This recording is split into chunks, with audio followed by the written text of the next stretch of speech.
À propos, pour éduquer moins bête. Une émission produite par le pôle éducation de l'Union franco-belge. À propos, saviez-vous que les crises et les caprices font grandir ? Nous avons vu dans un podcast précédent que le caprice est une réponse de l'enfant à une situation trop complexe à gérer pour lui.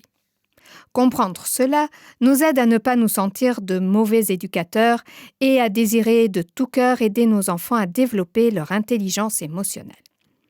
Après avoir pris conscience de ce qui se joue dans le cerveau de notre enfant, nous ne sommes plus face à un problème, mais désireux de trouver des postures éducatives constructives.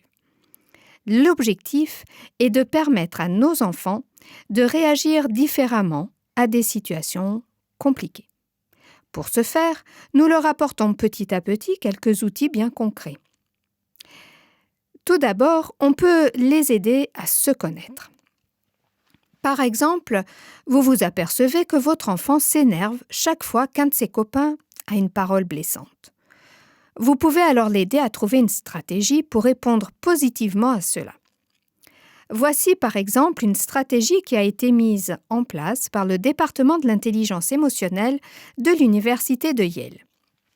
Étape 1. Prendre une large inspiration. Étape 2. Sourire et penser à un succès. Étape 3. Dire tout simplement « C'est ton avis, merci de me l'avoir donné ». Attention, il faut du temps pour que l'on fortifie son cerveau émotionnel et les effets de la pratique prennent du temps à se voir. Car pour pouvoir gérer efficacement une grosse crise, le cerveau de l'enfant doit en effet développer des connexions entre l'hémisphère gauche et l'hémisphère droit. Il s'agit donc de l'aider à se muscler, notamment avec des techniques de la Brain Gym. Et enfin, apprenons à nos enfants à se calmer, par la méthode Vitoz par exemple. Elle leur apprend en effet à se centrer sur ce qu'ils entendent ou ressentent.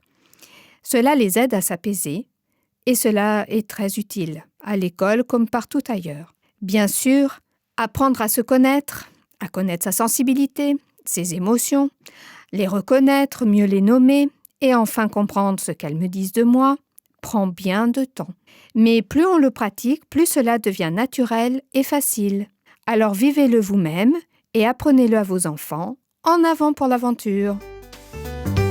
C'était À propos, présenté par Anna Aurouz.